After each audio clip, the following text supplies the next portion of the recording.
आज से जो टॉपिक रहेगा हमारा वो कंपनी फीचर्स का रहेगा, है ना। कंपनी फीचर्स मतलब क्या होता है कि जब आप कंपनी क्रिएट करते हो तो देखो कंपनी क्रिएट करने के बाद में आपको एक मैसेज आता है वहां पे, यूर कंपनी क्रिएटेड सक्सेसफुली। तो उसमें देखो कुछ ऑप्शंस आपको दिखाई देते हैं, कुछ ऑप्शंस नो रहते हैं उसमें से और कुछ ऑप्शंस आपके यस रहते हैं। तो वो जो ऑप्शन है वही ऑप्शन कहलाते हैं अपने कंपनी फीचर।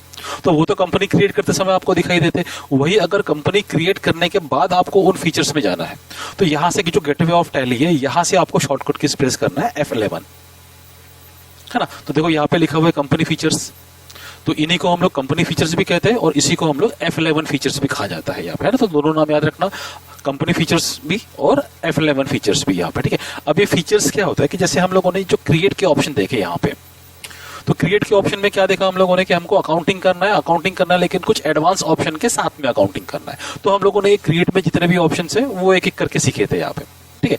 सेम वही ऑप्शन रहेंगे आपके ये F11 फीचर्स के, यानी इसमें थोड़े से और एडवांस फीचर्स है जो हमको देखना है। तो यहाँ पे देखो कुछ ऑप्शंस आपको यस दिखाई दे रहे हैं, मैक्सिमम ऑप्शन नो है। तो ये क्या होता है कि जो अकाउंटिंग के फीचर्स आपको टैली में एक्टिवेट करना है उन ऑप्शन को हम लोग यहाँ से यस करते हैं, और जो फीचर्स का मुझे काम नहीं है उन फीचर्स को मैं यहाँ से नो कर दूंगा यहाँ पे, ठीक है। तो एक एक करके हम लोग ये सारे फीचर्स देखने वाले हैं। तो किन ऑप्शन को यस करने से टैली में क्या इफेक्ट होता है और किस ऑप्शन को नो करने से टैली में क्या इफेक्ट होता है, ठीक है। तो इसमें से सबसे पहला जो ऑप्शन है वो है अपने यहाँ पे अकाउंटिंग का, ठीक है। अभी अकाउंटिंग में सबसे पहला ऑप्शन है मेंटेन अकाउंट्स। तो ये ऑप्शन बाय डिफॉल्ट यस है।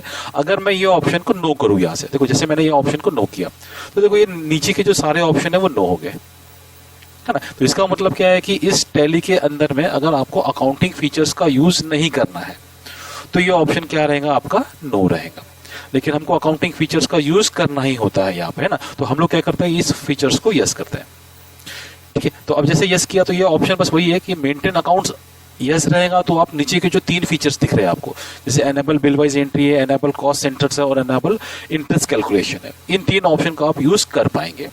अगर मैं ये ऑप्शन को नो रखूं तो इन तीनों में से कोई भी ऑप्शन में यूज नहीं कर सकता। देखो मैंने यहाँ से अभी एंटर किया तो मेरा कर्सर क्या हो गया, डायरेक्ट यहाँ से इन्वेंट्री में चला गया, है ना। मतलब यहाँ से जो फीचर्स है मैं इनमें से कोई भी फीचर यूज नहीं कर सकता। और अगर मैंने इस ऑप्शन को यस किया, देखो अभी मेरा कर्सर नीचे आ गया, ठीक है। तो सिंपल ध्यान रखना है कि आपको जो तीन ऑप्शन दिखाई दे रहे हैं जिसमें से पहला ऑप्शन है एनेबल बिल वाइज एंट्री है, एनेबल कॉस्ट सेंटर्स है और एनेबल इंटरेस्ट कैलकुलेशन है।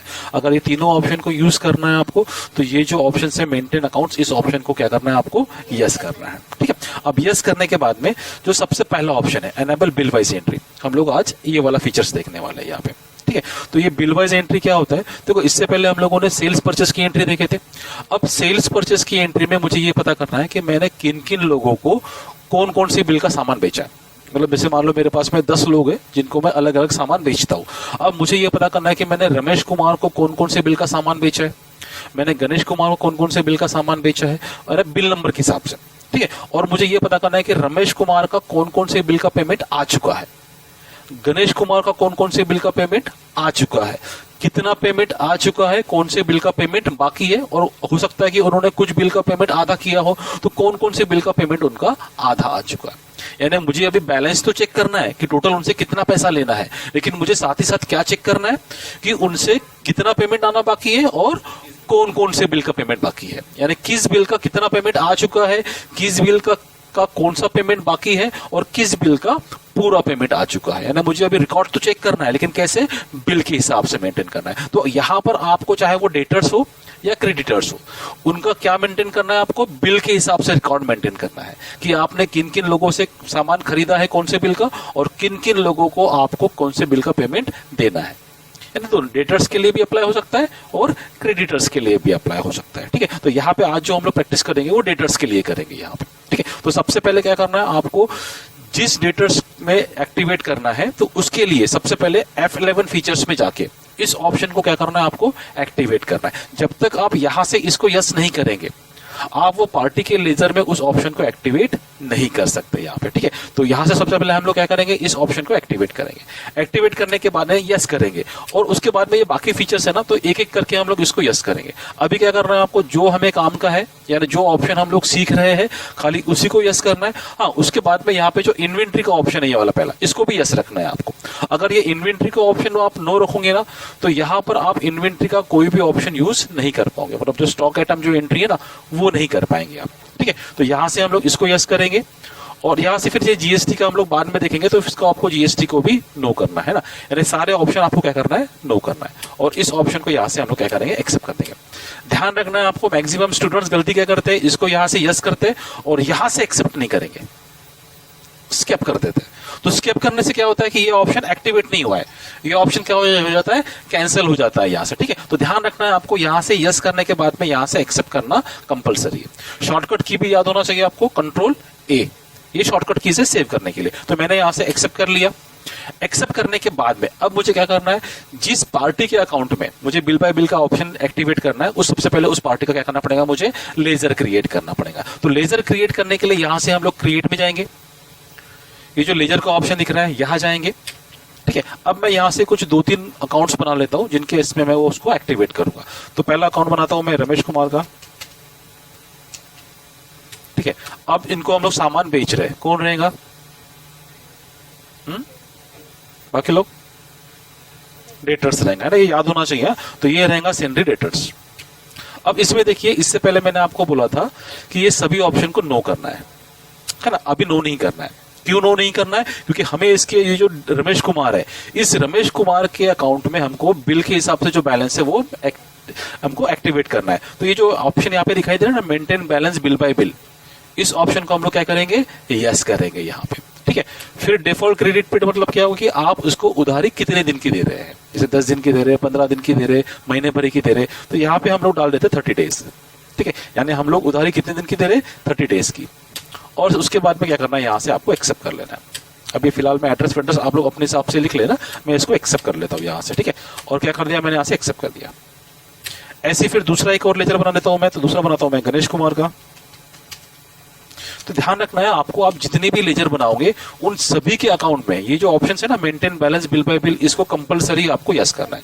अगर ये ऑप्शन आपने किसी अकाउंट पे नो रखा तो इसका मतलब क्या है कि उसके लिए आप बिल बाय बिल का अकाउंट मेंटेन नहीं कर पाओगे, है ना। तो इसको भी यस करेंगे, डिफॉल्ट क्रेडिट पे 30 डेज और कंट्रोल ए से सेव कर देंगे। फिर मैं बनाता हूं सुरेश कुमार। ठीक है, तो ऐसे कुछ मैं 3-4 अकाउंट बना लेता हूं जिनकी इसमें मैं इस ऑप्शन को यस करता हूं और डिफॉल्ट क्रेडिट पीरियड जो है वो 30 डेज कर लेता हूं। ठीक है, तो ये एग्जांपल के लिए हमने क्या कर लिया, 3 अकाउंट हमने बना लिए। अब हम लोग क्या करेंगे, इनको कुछ सेल्स करेंगे। तो सेल्स करने के लिए वापस आएंगे हम लोग यहाँ से वॉचर्स में। अब यहाँ से F8 प्रेस करेंगे। ठीक है, अभी हम लोग सेल्स अकाउंट में आ गए। अब यहाँ पे हम लोग क्या करेंगे, सेल्स करने के लिए अब यहाँ पे हम लोग अकाउंटिंग इनवॉइस का यूज करेंगे, इन्वेंट्री यूज नहीं कर रहे हैं हम लोग। तो हम लोग सीधा सीधा अकाउंट का यूज करेंगे कि कौन से बिल का सामान बेचा और क्या बेचा हमने। ठीक है, तो यहाँ पे हम लोग क्या करते हैं, सबसे पहले गणेश कुमार को सिलेक्ट करेंगे, सामान बेचा। ठीक है, इसको एक्सेप्ट करेंगे। अब यहाँ पे हम लोग क्या करेंगे, सेल्स अकाउंट क्रिएट करेंगे।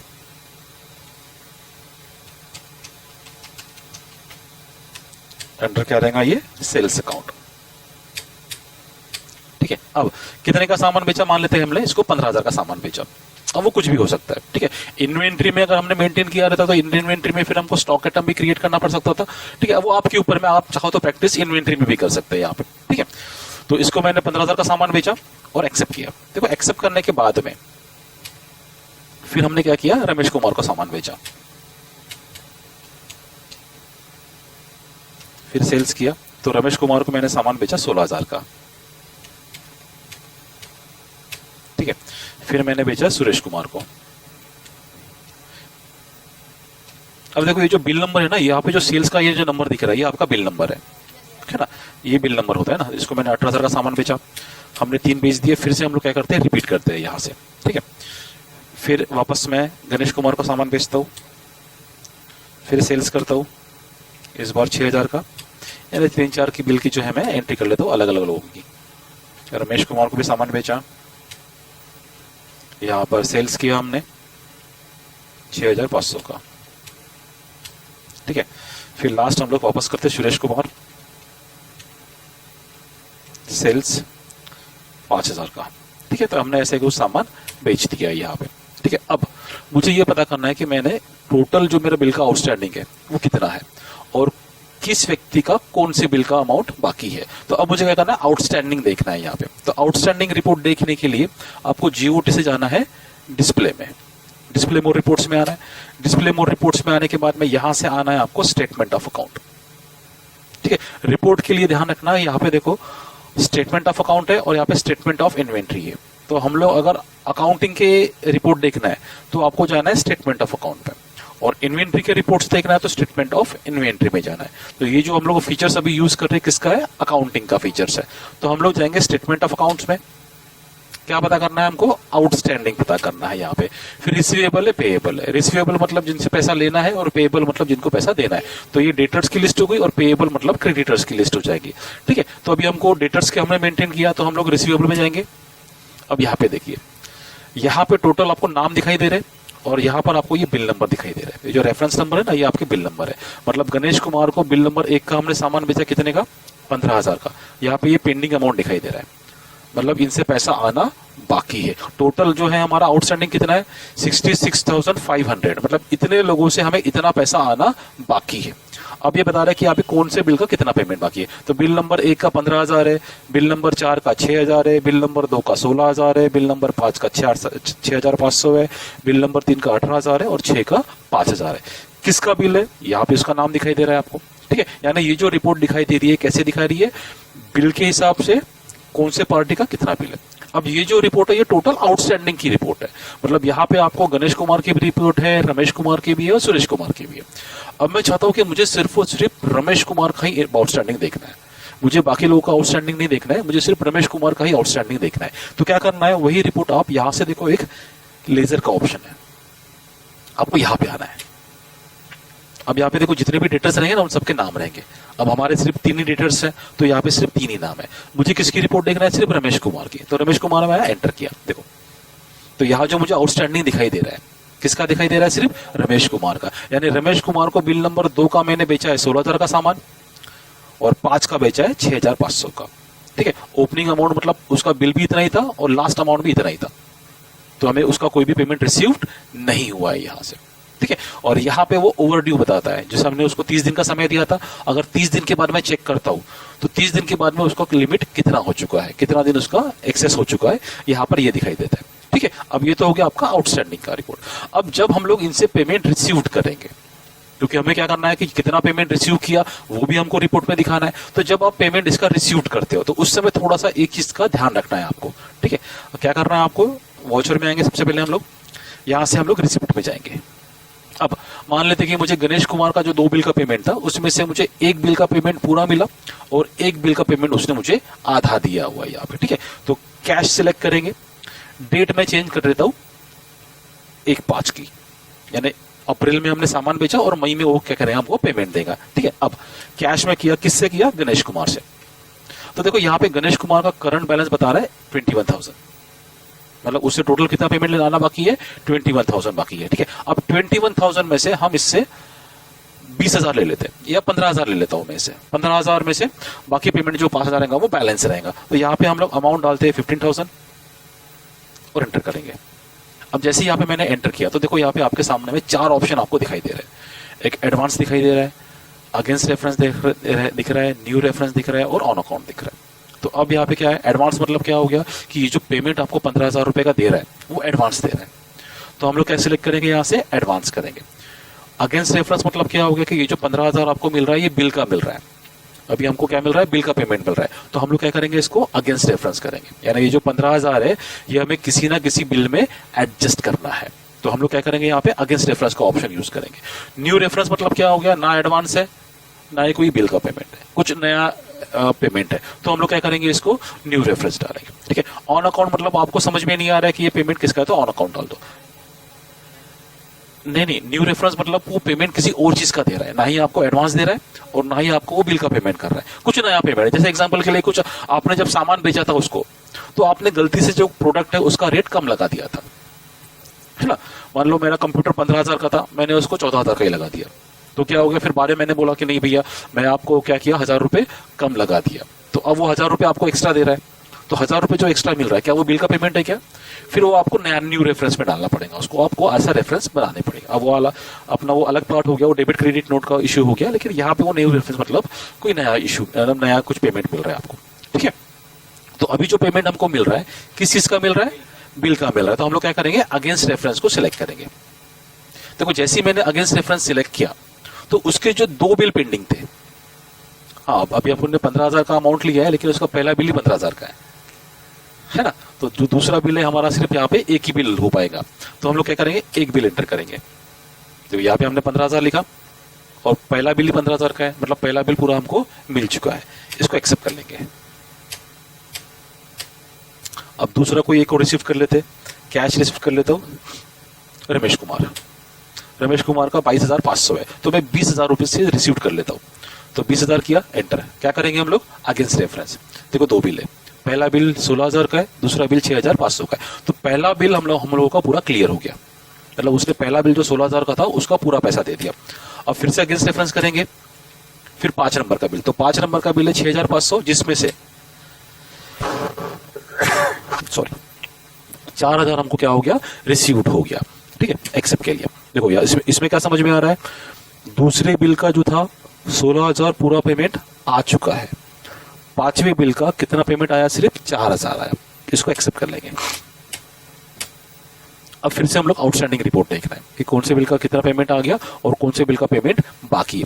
अब जो पेमेंट हमको मिल चुका है वो आउटस्टैंडिंग में रिपोर्ट पे दिखाई नहीं देगा। जो पेमेंट पार्ट पेमेंट हो चुका है ना, जो आधा पेमेंट मिल चुका है, खाली वही दिखाई देगा। ठीक है, अब देखो यहां से हम लोग वापस आते हैं, यहां से डिस्प्ले मोर रिपोर्ट्स में, स्टेटमेंट ऑफ अकाउंट्स में, आउटस्टैंडिंग।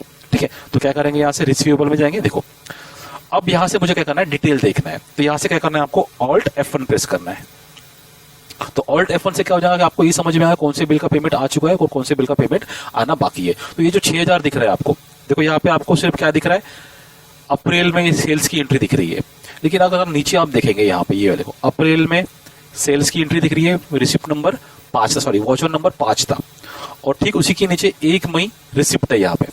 यानी यहाँ पे क्या दिखाई दे रहा है कि आपने सेल्स किया था 6,500 का, रिसिप्ट मिली आपको 4,000 की, तो बचा कितना, 2,500 का। बाकी इसमें ये चीजें दिखाई नहीं दे रही है, तो इसका मतलब क्या हो गया, उसका पेमेंट आना बाकी है। और जो बिल यहाँ पे आपको दिखाई नहीं दे रहे हैं उनका पेमेंट आ चुका है पूरा। ठीक है, तो इस तरीके से आप बैलेंस जो है वो चेक कर सकते हैं इसमें। ठीक है।